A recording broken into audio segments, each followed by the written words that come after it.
and important work has begun. But how do we decide what projects happen? How do we decide when? And how do we coordinate to make sure that we maximize every last dollar we have? I'm joined by a team of pros that will tell us. And City Council meets Monday night. I'll have highlights of a few topics you can look forward to on the agenda. Plus, what do you think of a 2-lane roundabout on Broadway? Find out what, why, when, if, and how. You can comment on that idea. Here we go. Let's get ready for This Week Ahead.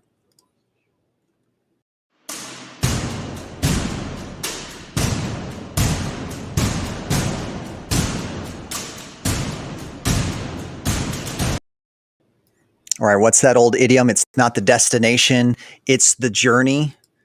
This week ahead, some of our respective journeys lengthen as more projects start up for the construction season and more traffic detours navigate us off of our typical routine. It's always fun, right?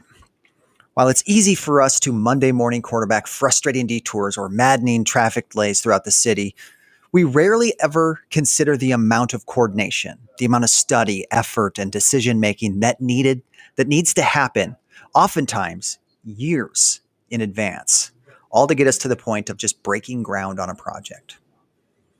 The engineers need to have the proper data for the conditions and designing for any kind of improvements.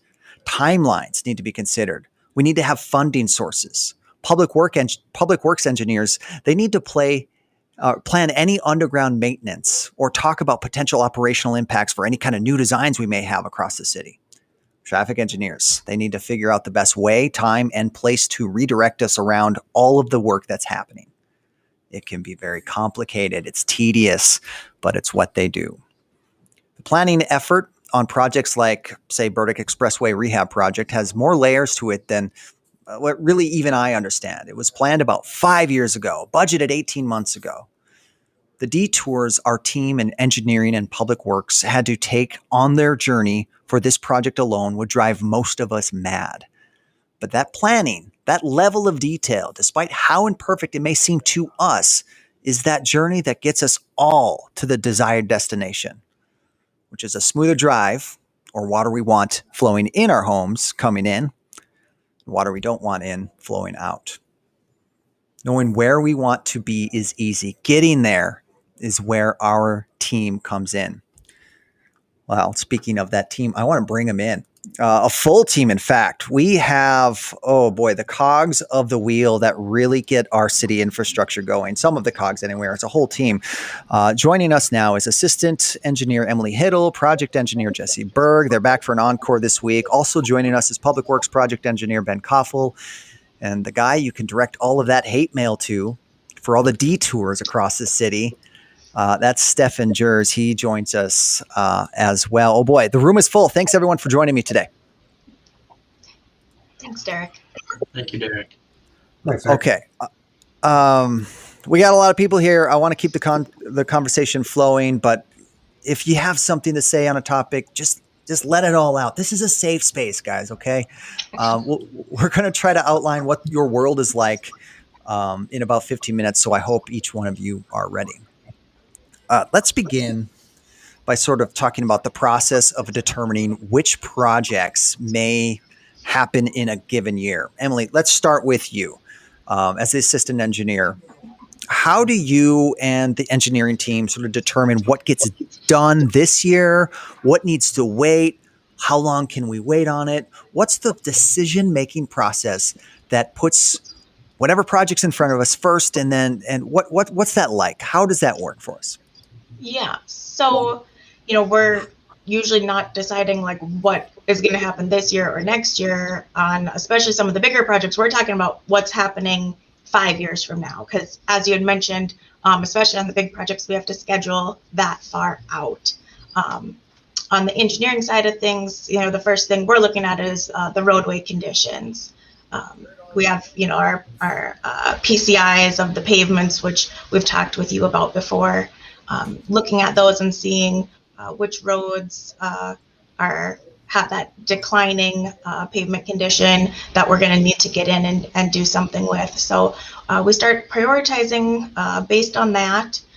We also see what funding sources might fit with what projects.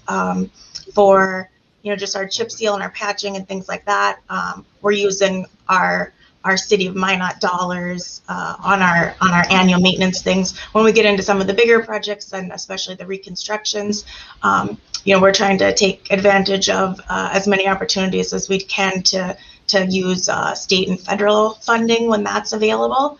And the North Dakota Department of Transportation, they put together the statewide transportation improvement program, and they're budgeting out 5 years for those projects. So you have to see where those things would fit, and that's where we start looking from the roadway side of things. So we've started to move towards a more collaborative approach. That's why all of you are here, right? It's between Public Works and engineering. Any new builds, I'll try to summarize this as best I can. Any new builds we do has always included both departments, but now we're starting to sort of schedule general improvements together. How does that coordination happen, and why is that important?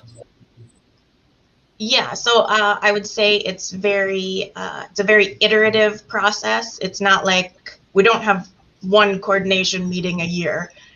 Things are continually changing. As I said, we generate our list of roadway priorities, and our roadway priorities list is a little more stable. We usually know how the roads are performing and how they're, or in this case, how they're deteriorating. So we can kind of project that out. Then we get together with Public Works, and Ben will be able to tell us a little more about how he develops his list. But then we see where the overlaps are, and kind of go from there. Okay, so now I want to bring in Ben. This is your first crack at this. What's the process for Public Works? Typically, you maintain the existing infrastructure. How do you manage what needs to get done with your projects and sort of fit that into what engineering's doing on their side, and vice versa? How do you get them to fit what they're trying to do into what you need to make happen? So our main infrastructure projects for maintenance are going to be our water main, our sewer main, and our storm sewer projects. It isn't quite as simple as going around looking at them, as they're all underground. We need to go by past problems that we've had, unfortunately, for water main. Where we've had breaks, we have cast iron pipe, and troubleshoot from there. We come up with locations based on that, broader areas, and then design on that. A little different again, same thing with the problems. We'll actually have to televise those to see the existing condition of the sewers, and that will drive those projects. Once we have an area identified, we can then work with engineering and possibly go collaborative on a roadway replacement with the sewer main or with the water main. Now, when you talk about televising, you mean, because when I first heard that with my TV background, I was thinking we just broadcast that to people. You're talking about putting a scope down there and seeing what's really underground, right? Can you tell us a little bit more about sort of that process for you? So yeah, what we'll do is we'll take a hose down the line, we'll clean the sewer out, we'll stick a CCTV camera down, we'll televise the entire length of the sewer, storm sewer, and look at fine-tuned details. Are the joints damaged? Are the pipes failing? Do we have infiltration? Do we have root problems? Do we have sewer issues that we don't know about? With that, we can kind of rate it on a scale. Is it a 1 to 5? Is it okay or is it really bad? And that'll trigger, how soon do we need to fix it? Now, I want to use Burdick sort of as an example because, well, it's happening this week. Jesse, when you spoke to us about that project, you mentioned sort of 3 different phases or sort of 3 different projects with a break for the fair. How do you set certain milestones in projects? How do you try to manage them around certain events? What is it you're looking for, and how do you decide what can happen and when? That's a great question, Derek. So usually we know when the fair is going to be roughly every year. They usually announce their dates prior to when we're entering into contracts with contractors. So we're able to set milestones to keep contractors and projects off of our major arterials and collectors and within a certain radius of the fairgrounds, to keep the when we have that extra traffic in town, we want to make sure that we're accommodating that. And what else goes into that is we try to accommodate when we're working in school zones that we don't start construction in school until school has let out for the summer, and we finish it up before they start again in the fall. So we try to work around those. Obviously, some other things are the Hoos Fest, and if we know some other events are going on, we try to work with some of the other agencies. For instance, the Downtown Business Association, we try to work with them. We'll have a project downtown this year where we're going to be working with them and trying to work with our contractors. But sometimes before we are able to set milestones, some of these other events haven't set their dates yet. So we just try to work with everyone and make sure that our projects fit with what's going on in the community. It's a grand puzzle that all of you have to place different pieces to make sort of the whole season come together as effectively and efficiently as possible. And all of this conversation has sort of been about planning the projects. But when the earth starts to move, that's when the rest of us normies, us common folk, we start to see and feel those impacts. Stefan, you are the sort of the opening of the funnel when things are going like gangbusters. When you determine detours and trying to manage routes on which way we can get around this stuff safely, quickly, and efficiently, what's your process like on trying to figure out how to manage the traffic flow when we take major streets out of the equation? So the first thing we try to do with that is lessen the impact that we can to really everybody. Sometimes that's seeing if we can do projects with just a lane closure and keeping people still on that road.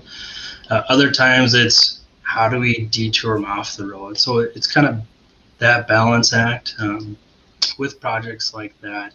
If we do detour, let's not detour to a residential road. Let's bring them over to the next collector arterial and kind of work our way back onto that main road. That's kind of the high level approach of how we deal with that. Okay, well, each of you all play a role in the ultimate success and the improvement of our physical assets of the city. I want to open this up to kind of everyone now. What are some of the hardest things you have to coordinate? And then, it's a two-part question. What are the hardest things you have to coordinate? And then, what is your favorite part of your job, respectively? I'll let you guys rock, paper, scissors for who goes first. I'll take a quick crack. Yeah, there he is. All right. One of the hardest things that we get, and kind of it's really a team effort, is overlapping projects. We have some this year where we got a project going on that has a detour route. Well, that detour route is actually under construction in a different project. So some of that relates to what Jesse Berg talked about earlier as far as milestones, so that we can kind of organize our summer projects to keep everything open and lessen the impact while still getting the work all done. All right. Anyone else want to lay out sort of the hardest part of the coordination effort of construction season?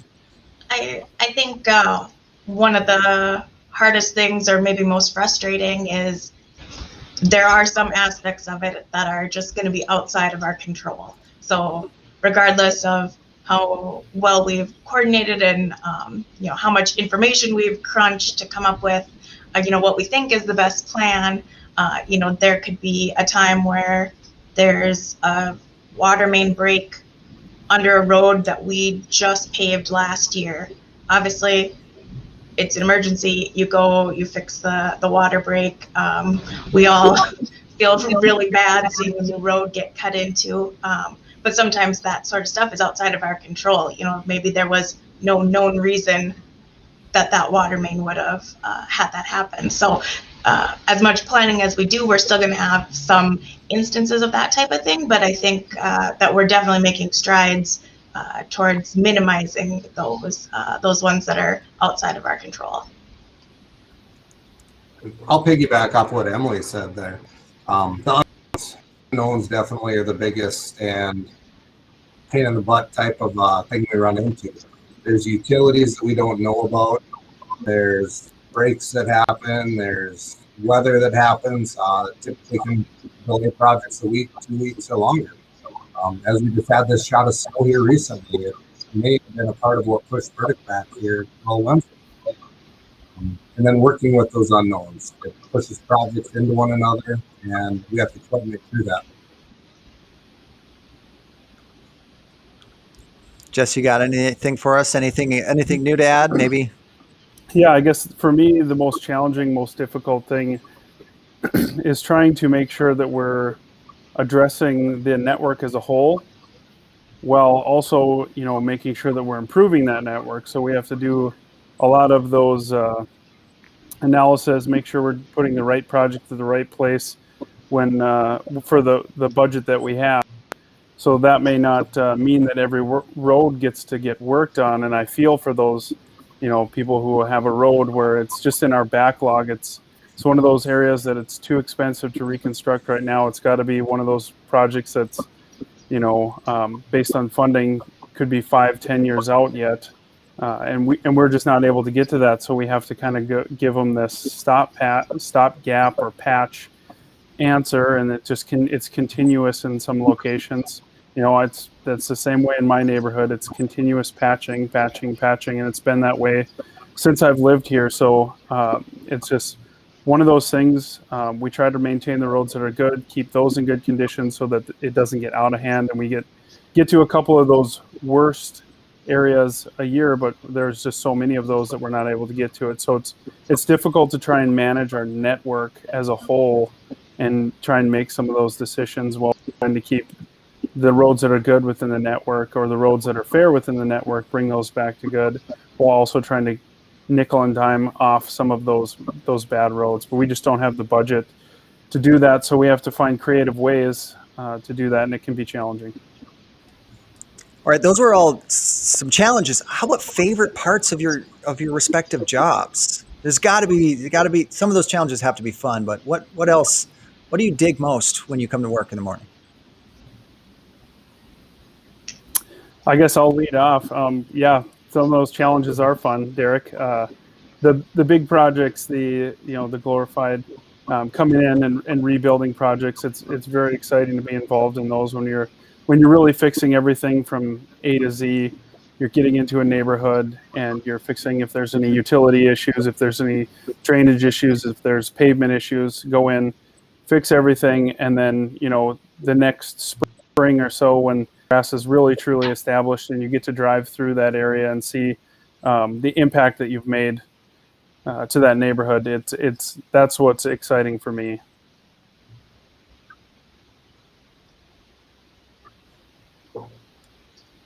Anyone else favorite? I mean, don't be shy. I think in. Jesse probably Go ahead, covered what is the favorite for a lot of us is seeing those end result projects and seeing the residents use those. I drive the roundabout really frequently, and seeing the traffic being able to flow even at the busy times of day, and all the people, all the pedestrians using the new facilities there. And I think that's probably everyone's favorite part. Maybe another lesser known favorite, I think we get a lot of satisfaction out of being able to get the most bang for our buck on a lot of projects. If we are able to come up with an alternative construction method, or some kind of cost savings, or if we're able to group some types of work together and get a really good bid on it, if we're able to apply for some special funding and we receive that, those are things that we feel really good about, that we're able to get more work done for less. Variety. Variety is probably my favorite thing about the job. Today I could be working on a water project, and tomorrow I can get a call on we got a sewer backup and we need to figure out how to fix a big problem, or pumps go down. Figuring out how to put in a bypass pump system, and the adrenaline that goes with problems is pretty rewarding when you solve the problem. And then the public walking up to you and just a simple thank you at times, it goes a long way. It may be a brand new road, it may be a new gravel road, but they appreciate the finished product.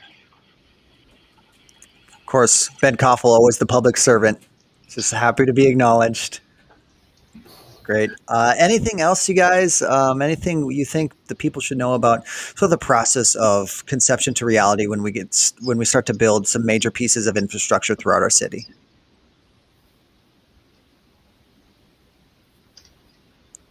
No, we're good. All right, guys. I've taken enough of your time. Oh, what was that, Jesse? Derek, can I do a Yeah. plea before we leave? Oh, Since we're talking about please. traffic, construction Yeah. and traffic control. Just a plea. When you're in road construction, please slow down, be alert. These are your neighbors who are working on your projects every day. So we just want to keep safety at the forefront and make that a priority every single day that we're out there. PSA brought to you by the Traffic Engineering Department. Exactly. All right, guys, I've taken enough of your time today. Thank you very much for lifting the veil on this for us. I tend to love to learn the why on things and the how. I hope everyone else enjoyed this as much as I did. Thanks, everyone. Good luck with the upcoming construction season as well. Thanks, Derek. Thank you, Derek. Thanks, Eric. Jesse or Ben, can I have one of you stick around and help me out with this next one? The rest of you guys can, you're dismissed. I'll let you guys can decide who sticks around. We're going to talk about Burdick and sort of the delay. What was that? We'll both stick on.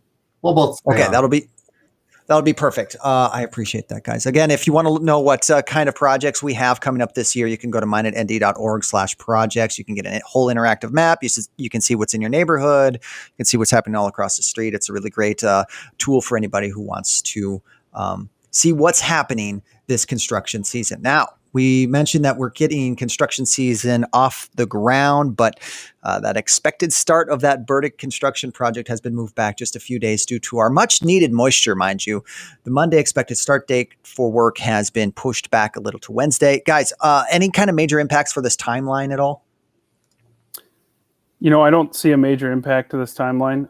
Probably something that is going to come to reality is that the rest of the phases of work probably won't now begin until after the North Dakota State Fair. So likely there'll be a big break in between when this water main portion of the Burdick Expressway project is completed and before the next phase really starts there again, probably after the fair. So that gives you plenty of time to work on what you need to do there, Ben? Oh, this is your underground trenchless stuff? Yep, this is the water main that's going to take place. A lot of pipe bursting. This weather is not conducive to backfill and all that, so it'll give it a chance to dry up. They can holes, burst the pipe, and hopefully the asphalt plants will be open up, and we can get the roadway patched back up and opened up. Okay. Now, Jesse, you said most of this will wait till after the fall. Are you talking about the ADA improvements as well? Correct, Derek. Yeah, it sounds like that's probably what the case is going to be. We have not received the updated schedule yet from our contractor on this project, but they did request to be able to do that. It sounds like all parties, all agencies involved were going to be open to that, but we're waiting on an updated schedule. And so nothing's official until we've received that updated schedule. So, but that's likely the case. Again, if it's not, they will have to be done with all of the ADA work prior to the North Dakota State Fair, and then the asphalt work would, the mill and overlay portion from First Street Southwest to Valley Street would commence after the fair. Okay. Again, this is kind of our big project this year. Ben, where are we starting at with the underground work when we actually get this off the ground this week ahead? I should expect to see them on Burdick Expressway at First Street. They'll be working on to the east towards 2nd Street, one block at a time. See traffic control pinched down to one lane each direction, no access to the side street. Okay. Again, project starts near that hospital, like Ben said, First Street, with trenchless maintenance for water and sewer. Look out for those detours and traffic delays. Of course, you can find that stuff online as well. minetnd.org/road closures. You can get a whole map. Stefan does a nice job of updating that every week. I see Stefan's still here. I told you I'd let you go, but surprise, you're back. Should have left when I had a chance. Surprise, here you are. So, Stefan, what other, I know you haven't put out, or you just have the road report ready for the week ahead. Anything else we should look for aside from just that Burdick detour? So the other one that kind of had a traffic delay was the work going up by the airport on 3rd Street Northeast. that originally was going to be completed today or tomorrow, but with the recent weather, same thing going on with Burdick. That's being pushed back a few days. So we should have that detour up and that road closure probably through Monday and Tuesday of next week. All right, thanks for sticking around for us to answer that one. You know, if I didn't see you there, I wouldn't have thrown you into the fire like that, but you handled yourself well. Okay, you can check out the traffic impacts this week ahead by heading over to the road closure report. Again, mindednd.org/road closures. Okay, I for real now, you guys. I'll let you guys leave. Thanks again for your time. Thanks for everything. Thanks, Derek. Yeah, later. Good day. All right, now this week ahead, we need your input on future projects. Okay. I mentioned last week there is a virtual public input opportunity for 3 different NDDOT bridge projects happening not this year, in 2022 for the Minot area. That's the US 83 bridge or bypass bridge, the US 2 bridge, and the Burdick Expressway viaduct. The comment period is open until about April 30th. Be sure to chime in this week ahead. You can go to dot.nd.gov, scroll down the page, find the quick links, go to the public meetings. There's a big calendar. You can click on that. And it'll take you right to where you can give us a comment. Now, if you started off wondering about that roundabout I mentioned earlier, the other parts of this public comment period that I want you guys to take part of is part 2 of the Broadway corridor study.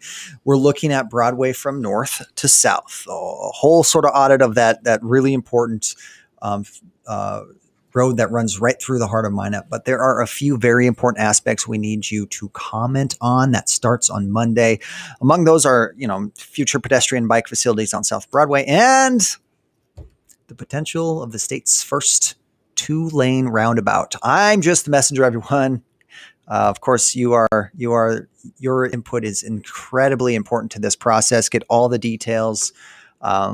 Let us know what you think. There is a presentation that will outline all of this stuff virtually for you. You have a whole month to digest that and give us your feedback. Get the details at movingbroadway.com. Public input portion again opens up on Monday, remains open for about a month. I think it's May 17th or so.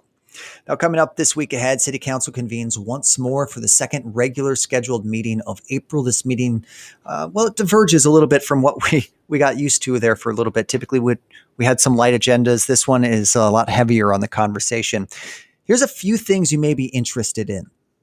Number 1, adopting a city flag policy. The city manager will ask council to adopt a formal policy on flying flags on city property.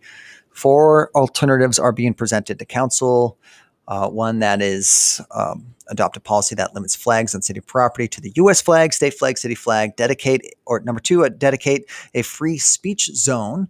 Number 3, identify a community flag pole not on city property. And number 4, adopt a policy of government speech. You can look forward to that discussion again Monday night at 5:30.